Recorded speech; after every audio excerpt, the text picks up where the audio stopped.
અમદાવાદ પંથકમાં ફરી દીપડાની દહેશત. ગુમા બાદ હવે સાણંદના મોટી દેવથી ગામે દીપડાની સત્તાવાર પુષ્ટિ.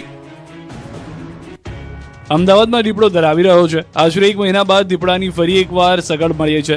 આ વખતે સાણંદ તાલુકામાં દીપડો દેખાતા ફફડાટ ફેલાયો. આ પહેલા 20 જુલાઈએ ઘુમાની એક સોસાયટીમાં દીપડાના આટાફેરા સીસીટીવીમાં કેદ થયા, જે બાદ હવે સાણંદમાં 4 પગનો આતંક જોવા મળ્યો છે. સાણંદ તાલુકાના મોટી દેવતી ગામે દીપડો હોવાની વન વિભાગે સત્તાવાર પુષ્ટિ કરી છે. મોટી દેવતી ગામે ઈંટના ભઠ્ઠા પાસે અજાણ્યા પ્રાણીના ફૂટપ્રિન્ટ મળી આવ્યા છે. વન વિભાગે તપાસ કરતા આ ફૂટપ્રિન્ટ દીપડાના જ હોવાનું સામે આવ્યું છે. દીપડાની હાજરીની પુષ્ટિ થયા બાદ વન વિભાગે તેને પકડવા માટે સ્થળ પર પાંજરા ગોઠવ્યા. સાથે જ વન વિભાગનો સ્ટાફ સતત વિસ્તારમાં શોધખોળ કરી રહ્યો છે.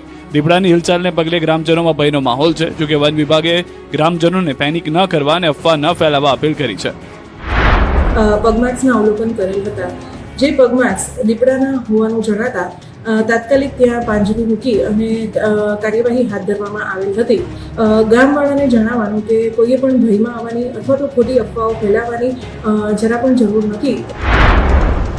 આ ઉપરાંત જ દીપડા અંગે કોઈ પણ માહિતી મળે તો તાત્કાલિક વન વિભાગને જાણ કરવા સૂચના આપવામાં આવી છે. હવે વન વિભાગની ટીમ દીપડાને પહેલી તકે પાંજરે પૂરે તે માટેની કામગીરી શરૂ કરાઈ છે. અમરેલીની શેરીમાં સિંહણ તો સુરેન્દ્રનગરમાં મહાકાય અજગરથી ફફડાટ. અમરેલીના ચાંદગઢ ગામની શેરીમાં સિંહણ ઘૂસી આવતા સ્થાનિકોમાં ભયનો માહોલ સર્જાયો છે. સિંહણ આશરે 1.5 કલાક સુધી ગામની શેરીઓમાં આટાફેરા કરતી જોવા મળી હતી. સિંહણની શેરીમાં જોઈ સ્થાનિકોમાં ફફડાટ ફેલાયો. ઘટનાની જાણ થતાં વન વિભાગની ટીમ તાત્કાલિક ઘટના સ્થળે પહોંચી. વન વિભાગે સિંહણને ટ્રેન્ક્યુલરાઇઝ કરી અને પાંજરે પૂરવાની કામગીરી હાથ ધરી. સિંહણ પાંજરે પૂરાતા સ્થાનિકોએ રાહતનો શ્વાસ લીધો. આ તરફ સુરેન્દ્રનગરના કુંડલા ગામની સીમમાં ખેતરમાં મહાકાય અજગર દેખાતા ફફડાટ ફેલાયો. 11 ફૂટથી લાંબો અજગરને જોઈ સ્થાનિકોમાં દોડધામ મચી. ઘટનાની જાણ થતાં વન વિભાગની ટીમ સ્થળ પર પહોંચી અને રેસ્ક્યુ ઓપરેશન હાથ ધર્યું. ભારે જહેમત બાદ 11 ફૂટથી વધુ લાંબા અજગરનું સફળતાપૂર્વક રેસ્ક્યુ કરવામાં આવ્યું હતું. અમરોલીની અંદર એમ્બ્રોઇડરી કારીગરો પર પોલીસનો લાઠીચાર્જ. નવો વિડીયો આવ્યો સામે. સુરતના અમરોલીમાં એમ્બ્રોઇડરી કારીગરોના પ્રદર્શન દરમિયાનનો ચોંકાવનારો વિડીયો સામે આવ્યો છે. રવિવારે પ્રદર્શન દરમિયાન પોલીસે બળપ્રયોગ કરતા અફરાતફરી મચી ગઈ. વિડીયો વાયરલ થયા બાદ પોલીસની કામગીરી પર સવાલો ઉઠ્યા છે. મહત્વનું છે કે અમરોલીમાં એમ્બ્રોઇડરી કારીગરોને રવિવારની રજા ન મળતી હોવાની નારાજ થયા અને હડતાલ પર ઉતરી ગયા. અને અમરોલી ઇન્ડસ્ટ્રીઝ વિસ્તારમાં એમ્બ્રોઇડરી કારીગરોએ હોબાળો મચાવ્યો. જોકે તેમને રવિવારની રજાના બદલે પોલીસની લાઠીના ફટકા મળ્યા હતા. દાવો છે કે પોતાની વિવિધ માંગણીઓને લઈને કારીગરોએ હોબાળો કરતા થોડા સમય માટે તણાવની સ્થિતિ સર્જાઈ. મોટી સંખ્યામાં કારીગરો એકઠા થયા. ઇન્ડસ્ટ્રીઝ વિસ્તારમાં વાતાવરણ ગરમાયું અને આ જ દરમિયાન ઘટના સ્થળે પહોંચેલી પોલીસની ટીમે બળપ્રયોગ શરૂ કર્યો. દ્રશ્યમાં જોઈ શકાય છે કે પોલીસે લાઠીચાર્જ કરતા હાજર શ્રમિકોમાં દોડધામ મચી ગઈ છે. કેટલાક લોકો ભાગતી વખતે પટકાયા છે, છતાં પોલીસ દંડાવાળી ચાલુ રાખે છે. બીજી તરફ એવું પણ દાવો છે કે પોલીસે કારીગરોને તેમની માંગણીઓ અંગે લેબર કમિશનર સહિત સંબંધિત વિભાગ સમક્ષ રજૂઆત કરવાની ખાતરી આપી છે. હવે દંડા પડ્યા બાદ માંગણીઓ પૂર્ણ થાય છે કે નહીં તે પણ જોવાનું રહેશે. નર્મદાના દેવમોગરા મંદિરમાં કિન્નરનો વિવાદિત વિડીયો વાયરલ. આદિવાસી સમાજમાં રોષ. નર્મદાના દેવમોગરા મંદિરમાં કિન્નરોનો એક વિવાદિત વિડીયો વાયરલ થયો, જેને લઈને આદિવાસી સમાજ રોષમાં જોવા મળ્યો. વાયરલ વિડીયોમાં કિન્નરે ડિમ્પલ વસાવા માતાજીની મૂર્તિ પર પૈસા ઉડાવ્યા હતા. વિડીયો સોશિયલ મીડિયા પર વાયરલ થયા બાદ આદિવાસી સમાજના યુવાઓએ વિરોધ નોંધાવ્યો. સાથે જ મંદિર પરિસરમાં ફોટો અને વિડીયો બનાવવા પર પ્રતિબંધ હોવા છતાં આ વિડીયો કેવી રીતે બનાવ્યો તેને લઈને પણ સવાલો ઉઠાવ્યા છે. વિવાદિત વિડીયો સામે આવ્યા બાદ મંદિર ટ્રસ્ટની કામગીરી અને મંદિર પરિસરના જવાબદારોની ભૂમિકા સામે પણ સવાલો ઉઠી રહ્યા છે. ઘટનાને લઈને વિવાદ વકરતા ડિમ્પલ વસાવાએ માફી માંગી છે. બીજી તરફ મામલો ઉગ્ર બનતા ડિમ્પલ વસાવાએ હાથ જોડીને સમગ્ર આદિવાસી સમાજની માફી માંગી અને સમગ્ર મામલે માફી માંગતી પોસ્ટ પણ સોશિયલ મીડિયા પર શેર કરી છે. પહોંચી હોય જે પણ યુવકને કે ગમે તે ભક્તજનોને ઠોસ પહોંચી હોય તો હું મારા દિલથી હું માફી માંગુ છું. તો મારા સર્વ આદિવાસી સમાજના લોકોને હું દિલથી માફી માંગુ છું. તો બધા મિત્રો મને માફ કરજો એવી હું દિલથી અપેક્ષા કરું છું. સુરતની હોટલમાં વાત કરતા કરતા યુવકનું મૃત્યુ. સીસીટીવીમાં કેદ થઈ સમગ્ર ઘટના.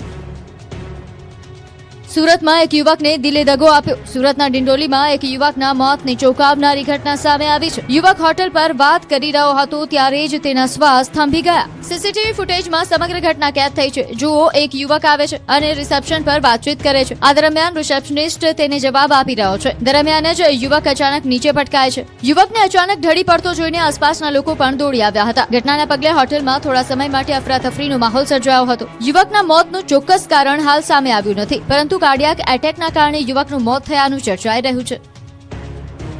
જૂનાગઢમાં સિવિલ હોસ્પિટલમાં મહિલાએ જીવન ટૂંકાવ્યું. સાબરકાંઠાના પ્રાંતિજમાં આધેડે અગન પછેડી ઉઠી.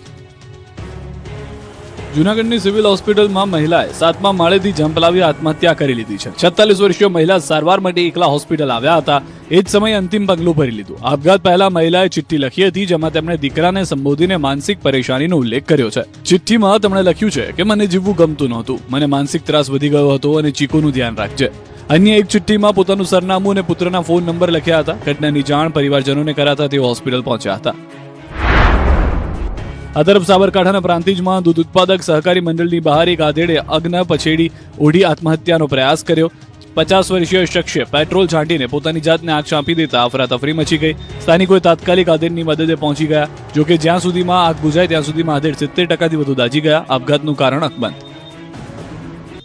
અમદાવાદ સુરતમાં હત્યાની ઘટનાઓથી ચકચાર. રાણીપમાં યુવકની હત્યાના સીસીટીવી આવ્યા સામે. સુરતમાં ભાઈએ જ ભાઈને મોતને ઘાટ ઉતાર્યો.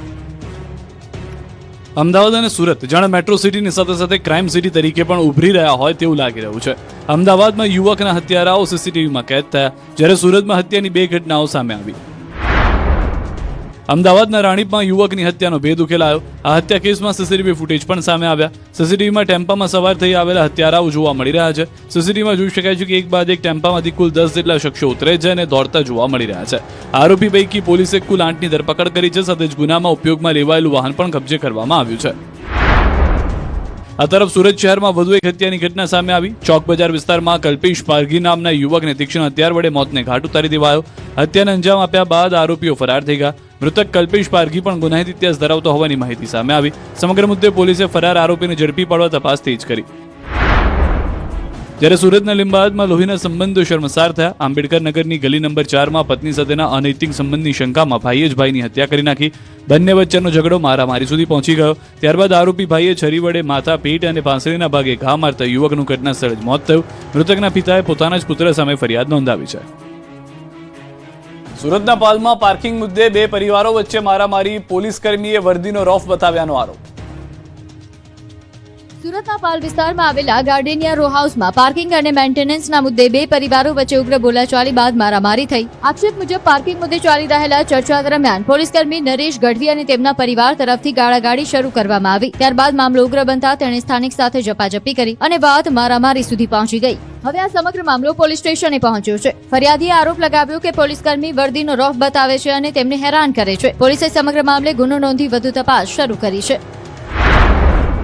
હવે આ જુઓ, બસ ચાલકને બસમાંથી ખેંચીને માર્યો. સુરતના રાંદેર વિસ્તારના આ દ્રશ્યો છે. અહીં રામનગર પાસે એક ખાનગી સ્કૂલની બસે 2 વાહનોને અડફેટે લીધા. એક કાર અને મુસાફર ભરેલી રિક્ષાને ટક્કર મારી, જે બાદ મામલો ઉગ્ર બન્યો. મારામારી થતા ટોળે ટોળા એકઠા થયા અને મામલો થાળે પાડ્યો. આરોપ છે કે બસનો ચાલક બેફામ રીતે બસ ચલાવી રહ્યો હતો. સદનસીબે આ દુર્ઘટનામાં કોઈ જાનહાનિ નથી થઈ, પરંતુ રિક્ષા અને કારને નાનું મોટું નુકસાન પહોંચ્યું છે. રાજકોટમાં ચડ્ડી બનિયાન ગેંગનો આતંક. બોટાદમાં 5 કરોડની હીરાની ચોરીનો ભેદ ઉકેલાયો. રાજકોટના લોધિકા વિસ્તારમાં ચડ્ડી બનિયાન ગેંગનો આતંક જોવા મળ્યો. લોધિકા નજીક આવેલા એક કારખાનામાં શટર તોડી 3 થી 4 શખ્સો ઘૂસ્યા હતા. કારખાનામાં ઘૂસ્યા બાદ તસ્કરોએ ઓફિસ, મશીનરી અને અન્ય સામાનમાં તોડફોડ કરી હતી. સમગ્ર ઘટનાના સીસીટીવી ફૂટેજ પણ સામે આવ્યા છે, જેમાં 3 થી 4 શખ્સો કેદ થયા છે. સીસીટીવીના આધારે પોલીસે તપાસ હાથ ધરી છે. આ તરફ બોટાદમાં હીરાની ચોરીના કેસમાં પોલીસે 3 આરોપીઓને ઝડપી પાડ્યા છે. આરોપીઓ પાસેથી આશરે 5 કરોડ રૂપિયાના હીરા કબજે કરવામાં આવ્યા હોવાની માહિતી છે. બોટાદ શહેરના નીલમ શોપિંગ સેન્ટરમાં હીરાના વેપારી અશોકભાઈ કણકોટિયાની ઓફિસમાંથી હીરાની ચોરી થઈ હતી, જે બાદ તંત્ર દોડતું થઈ ગયું હતું. પોલીસે બોટાદથી અમદાવાદ આવતી વખતે બાવડા નજીક આરોપીઓને ઝડપી પાડ્યા હતા. 3 આરોપીઓની ધરપકડ કરી પોલીસે વધુ તપાસ હાથ ધરી છે. રાજકોટમાં વ્યાજખોરો બેફામ. થોડા સમય પહેલા આપઘાત કરનાર મહાવીરસિંહ સિંધવના પોલીસ કર્મી ભાઈને ધમકી. રાજકોટમાં વ્યાજખોરો બેફામ બન્યા હોવાના આક્ષેપ કરતી ઘટના સામે આવી છે. પોલીસ કોન્સ્ટેબલ કૃપાલસિંહ સિંધવને મારી નાખવાની ધમકી આપ્યાનો મામલો સામે આવ્યો. આક્ષેપ મુજબ કૃપાલસિંહના મોટાભાઈ મહાવીરસિંહ સિંધવે જ્યારે વ્યાજે રૂપિયા લીધા. વ્યાજખોરોનો દાવો છે કે મહાવીરસિંહે 1,35,00,000 રૂપિયા વ્યાજે લીધા હતા. 9 જૂને મહાવીરસિંહ સિંધવે અમદાવાદના એક ફ્લેટમાં આપઘાત કર્યો. ત્યારબાદ તેમના બેસણાના દિવસે જ વ્યાજખોરો ટોળા સાથે પહોંચ્યા અને નાણાંની ઉઘરાણી કરી ધમકી આપ્યાનો આક્ષેપ છે. આ મામલે પોલીસ કોન્સ્ટેબલને ધમકી આપનાર સામે ફરિયાદ નોંધવામાં આવી છે. સુરેન્દ્રનગરના રાજા રાતડિયા અને રમેશ વરુ સામે પ્રદ્યુમનનગર પોલીસ સ્ટેશનમાં ફરિયાદ નોંધાઈ છે. પોલીસે સમગ્ર મામલે તપાસ શરૂ કરી છે.